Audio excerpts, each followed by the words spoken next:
Jenazah Muhammad Basri, korban meninggal dunia akibat amukan massa di Tangerang Selatan, Provinsi Banten, tiba di rumah duka di Kampung Teping Gajah, Kecamatan Jambuaya, Jawa Utara sekitar pukul 00.49 waktu Indonesia Barat pada Senin malam.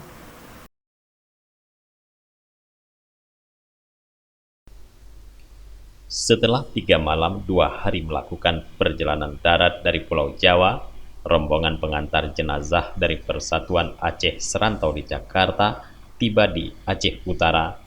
Kedatangan jenazah disambut isak tangis oleh sanak keluarga. Mereka tidak menyangka almarhum bisa menjadi korban pengeroyokan massa. Wakil Ketua PAS Jakarta, Iksan Sawang mengatakan, pihaknya akan terus mengawal kasus pengeroyokan ini hingga tuntas dan pihaknya juga meminta kepada pihak kepolisian untuk menangkap semua pelaku yang terlibat di dalam pengeroyokan Muhammad Basri. Langkah-langkahnya kami akan menuntut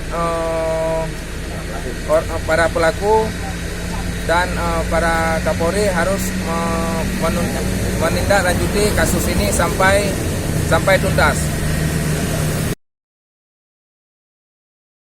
Sementara itu, Ibu Muhammad Basri Nur Aini mengatakan tak menyangka peristiwa itu terjadi pada anaknya.